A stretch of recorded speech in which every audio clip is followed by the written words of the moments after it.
In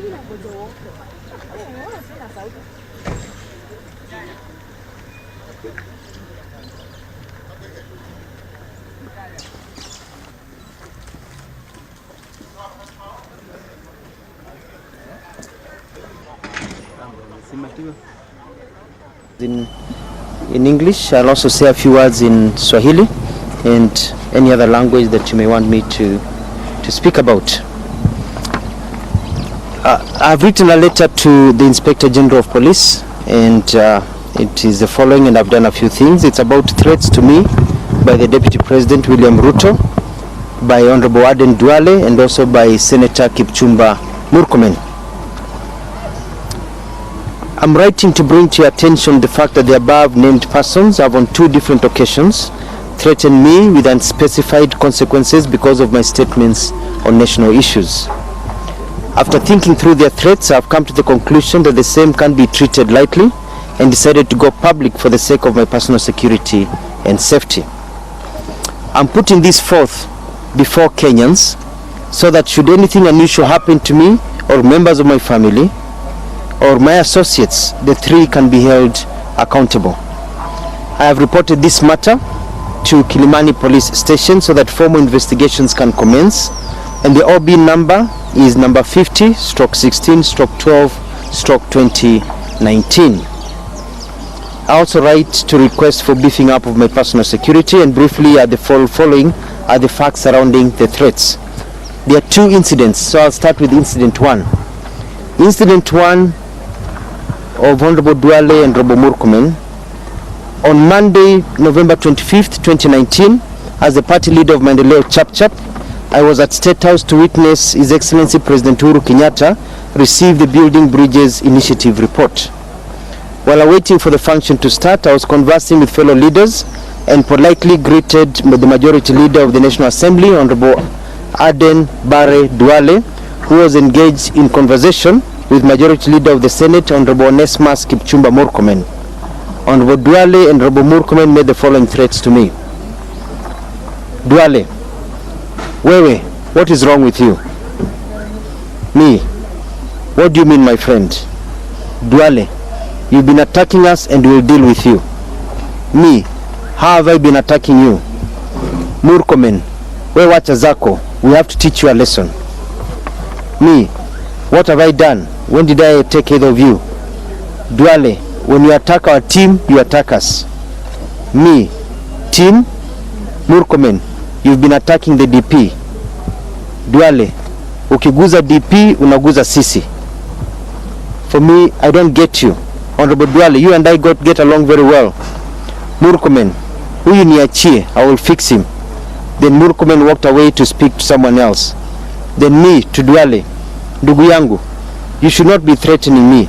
We ni jirani. You remember the time you said in Parliament that terrorists should not only attack Isili or Garissa, but should also attack Machakos?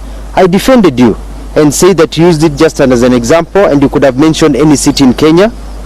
Duale, utafanya nini? Wewe unajua there are 50,000 Kambas in Garissa and I can deal with them.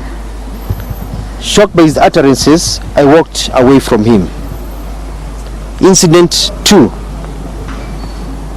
On the evening of Wednesday, December 11, 2019, I was a guest at State House for a banquet in honor of the Barbados Prime Minister, Right Honorable Mia Motley. During the function, guests were mingling and talking to each other after the official speeches and toasts. I was standing in conversation with His Excellency Raila Amolo Odinga and other leaders.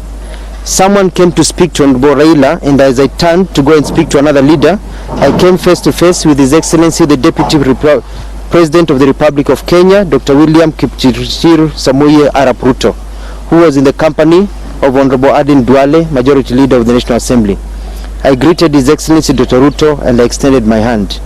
Me, hello Your Excellency. Ruto, holding on to my hand. We jamaa umekuwa ukinichapa sana. Me, Your Excellency. Ruto, still holding on to my hand tightly. Wewe lazima sasa nikugonge. Nitakugonga. Me, Your Excellency. Sir, maybe we can speak about... I started. Ruto pushing me aside. Wewe ngoja utaona. Duale pointing at my chest. Si tulikuambia. Then they walked away. I was petrified not only by the life-threatening words uttered by Dr. William Ruto, but by the intensity of his eyes and angry tone of voice. I turned back to where Right Honorable Raila Odinga was, and I told him what had transpired not far from where he was standing. I also mentioned these threats to 4 other senior government officials during the event. I have been quite disturbed by these threats to my life and that of my family, and do believe that Dr. William Ruto is serious and capable of carrying out his threat to my life and general welfare. I therefore ask the police to investigate the matter and also provide me with upgraded and extra security. I strongly believe that the above highlighted words constitute a criminal offense and offend our constitutional order. Our Bill of Rights guarantees every Kenyan their right of speech. For anyone to use criminal threats to infringe on my God-given human rights should, to say the least, be punished in accordance with our laws. Lastly, and very important, due to Kenya's history of political assassinations, political violence and intolerance, the seriousness of these threats can't be gainsaid. However, I will remain unshaken. I am not a coward, and I will speak the truth as I know it with no fear of contradiction. I call upon all Kenyans of goodwill to hold me in prayer. God bless you and God bless Kenya. Thank you. Asanteni. Kwa hivyo kwa lugha ya Kiswahili ni kusema kwa ufupi ya kwamba nimepata tishio kwa maisha yangu ambayo ilitokea kwa siku mbili tofauti. Siku ya kwanza tarehe 25 mwezi wa 11 mwaka huu nikiwa kule Ikulu, ambao nilitishwa na Mheshimiwa Aden Duale pamoja na Mheshimiwa Onesmus Kipchumba Murkomen, ambao aliniambia kwamba nina tabia ya kuwashambulia. Nikauliza na washambulia vipi? Wakaniambia wewe tutakufunza funzo kwa sababu umekuwa ukimshambulia Deputy President William Ruto. Nikapigwa na mshangao, nikaulizwa lini, kwa sababu mimi hao ni marafiki wangu, sijishambulia mtu yoyote. Mimi naongea ukweli, naongea kuhusu ufisadi, naongea kuhusu hali ya Kenya yetu, hali ya uchumi, siwataji watu majina. Nikashindwa kwa nini. Nilishtuka pia wakati Mheshimiwa Duale nilipomwambia, ndugu yangu, mbona unanitishia? Kwa sababu wewe ni rafiki yangu, wewe ni jirani, hata nimekuja nimesimama na wewe. Wakati moja ulitamka kwa bunge ya kwamba ukauliza ni kwa nini magaidi kila wakati wanashambulia Isili, wanashambulia Garissa, mbona washambulii mahali kama Machakos? Mimi nikasema Duale alikuwa anapeana tu mfano, angesema Mombasa pengine na pengine, alitaja Machakos kwa sababu pengine Machakos zinatajwa kila wakati kwa sababu ile maendeleo tuko nayo Machakos. Nilikutetea. Yeye akaniambia kwani utafanya nini? Haujia kwamba huko Garissa niko na Wakamba 50,000 na naweza I can deal with them, naweza wafunza funzo. Basically alisema hivyo. Nikaona huyu mtu pengine atuelewani vizuri vile anaongea, nikaachana na yeye. Ya pili ni kwamba tarehe 11 mwezi wa 12 nilikuwa pia Ikulu katika sherehe tumealikwa maalum ya mgeni wa Rais Uhuru Kenyatta aliyekuwa amekuja kutoka Barbados. Tukiwa hapo nilikuwa na Mheshimiwa Raila Odinga tukiwa tunaongea, na wakati viongozi walikuwa wanapita wakisalimiana, nikakutana na Mheshimiwa William Ruto, nikampa mkono na nikamsalimia kwa desturi, hata nikamuinamishia kichwa. Naye akanishika mkono kwa nguvu, akaniambia wewe jamaa, umekuwa msikivu, nimesema umekuwa ukinishambulia na sasa lazima nikugonge na nitakugonga, nitakufunza funzo. Basically akasema hivyo. Ni jambo ambalo limetatanisha sana. Nilikuwa nimenyamaza tu kwa sababu najua mambo yametokea State House, pia unapea State House heshima yake. Lakini baada ya kujadili na familia yangu na marafiki na wengine, nikaona ni tishio kubwa, na katika nchi yetu ya Kenya ambao tunaona watu wa kisiasa wengi wamepotea na wameaga dunia na mauawa, nikasema kwamba lazima niwaeleze wa Kenya tishio hizi, kwa sababu nachukulia kwa hali ya juu. Ndio chochote kikitokea kwangu ama kwa jamii yangu, mnajua nani ataulizwa swali. Kwa sababu hao watu vile nilimuona vile Mheshimiwa Ruto alivyoniangalia, vile aliongea na sauti ya ukali sana, na nimeangalia katika historia ya Kenya, na mimi naamini ya kwamba yeye pia ana nguvu ya kufanya mambo haya ambayo anasema, na sielewi anamaanisha nini akisema kwamba atanigonga, kwa sababu kugonga mtu ni kucrush mtu, ni kumaliza mtu. Kwa hivyo nikasema wacha nije hapa ni ripoti kabisa na niwaelezee pia Wakenya waweze kufahamu tishio hili la langu. Na kumalizia ni kusema kwamba mimi basi shtuliwi, nitaendelea kuongea ukweli. Tuna shida nyingi katika nchi yetu ya Kenya. Vijana hawana kazi, ufisadi umenawiri, matajiri wanaendelea kuwa matajiri, maskini wanaendelea kuwa matajiri wa mwisho. Umaskini umekuwa ni kama wimbo. Kuna shida nyingi katika nchi yetu. Lazima tuwe na uhusiano mwema, tujenge nchi yetu na tuwe na hali ya kiuchumi na viongozi wanaojali maslahi ya nchi yetu. Na mimi sitaogopa kuendelea kuongea kuhusu wanyonge. Mimi nimekuwa kama sauti ya wanyonge katika nchi yetu ya Kenya. Tukiendelea kukaa hivi itakuwa tu ni wale wanajuana na watu ndio wanasonga mbele na sisi wengine wote tunabakia hapa katika hali ya umaskini, na sitakubali kabisa. Kama kiongozi nilipigiwa kura, nitaendelea. Pia katika mwito wangu wa kuitisha kiti changu cha kuwa rais wa nchi yetu 2022 sitatishwa, nikome. Nitaendelea na mwito huo kama kijana ambaye najua kwamba ninaweza fanyia kazi nchi yetu. Kwa hivyo sitatishwa na mtu yoyote, nilegeze huo mwito wangu. I will not let anybody constrain my dream. It is the right of every Kenyan young man and young woman to dream for any high office and to achieve that dream and not be threatened or cajoled to give up their aspirations. And I call upon all Kenyans. Naomba Wakenya wote pote walipo, naomba mniombee ndio niweze kulindwa na Mwenyezi Mungu, kwa sababu Kenya ni nchi mbaya na kuna watu wabaya katika nchi yetu ya Kenya. Kwa hivyo naomba mniombee na Mungu aibariki nchi yetu ya Kenya. Asanteni.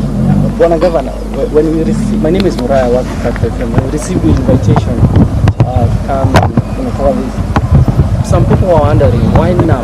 Are you trying? Do you try maybe to negotiate with them, talk behind the scenes? Why now? But I mean, how do you negotiate a threat? If somebody says they will finish you, I mean, what else do you negotiate? You go and tell them how they will finish you, not finish you too much, to finish you slightly. You know, it's as simple as that. And I waited, you know, it's something that I've been pondering. I did not just wake up and come here. It's something I've pondered for a while now. I've thought about it. I've talked to my relatives. I've talked to my lawyers. I've talked to my friends. And it's becoming serious every day. And I can see the intensity. And everybody I've talked to, including very, very senior people in this country, have told me, don't take this lightly. Don't take this lightly. When you've been told that by very many people, don't take it lightly, you don't take it lightly. It's a very serious thing. And I'll take it as seriously. Naitwa Masi Wandia kutoka Inoro TV. Umeweza kutufahamisha kwamba kuna wale marafiki ambao uliongea nao kuhusu hili jambo. Labda unaweza tutajia ni kina nani? Ni maafisa wakubwa wengine wa State House, wengine katika nchi yetu ya Kenya. Sitaki kutaja majina hivi sasa. Nitawapa polisi wafanye uchunguzi wao. Because this is not a political matter. I don't want to make it political. This is an issue of life and death. So I don't want to make it a political issue. This is not a political issue. This is a matter of life and death, and I'm taking it that seriously. As a matter of life and death, and it's a criminal issue and should be seen in those lights. Ingekuwa ni mambo ya siasa, ningesimama kwa jukwaa ni wajibu. But I've taken this step because it's a very serious matter. And I feel very threatened and I fear for my life. Bwana Mutua, je, unadhani ni nini ambacho kimewashirikisha Oxford? Labda kuna kauli ulisema ama ulisema ambalo likawafanya unaweza kutueleza? Mimi sijafahamu kwa nini, kwa sababu mimi nimekuwa very straightforward. Niliitisha lifestyle audit, pengine mimi nimewasumbua. Nikasema kwamba watu ambao ni wafisadi wapasi kuchukua kwa ofisi, pengine ili wasumbua. Nikasema kwamba tuishi na amani, tuchunge mali ya wananchi, pengine nimewasumbua. Nikasema kwamba naomba kiti 2022, pengine nimewasumbua. Sijui, kwa sababu mimi sijaiba bibi ya mtu. Mimi sijaiba mali ya mtu. Kwa hivyo mimi sielewi. Nafikiri ni kwa sababu ya kuwa na nia kwa nia rais, ama pia kuwa natetea maslahi ya wanyonge katika nchi yetu ya Kenya, ndio inawaathiritisha, inawasumbua.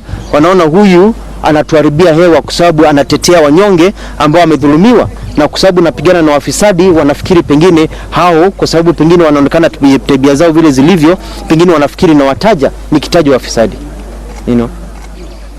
Na nataka kusema, unajua pia pengine ukweli usemwe, kama ni DP Ruto, mimi huwa simsemi.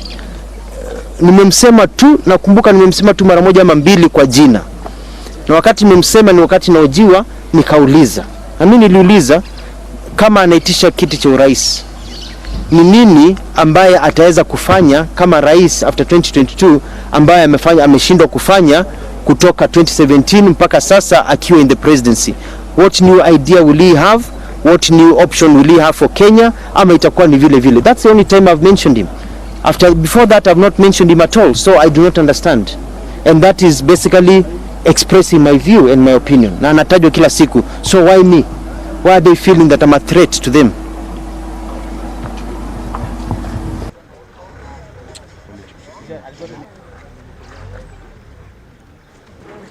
Ngojeni kwanza. Ngoja kidogo. Sipate picha.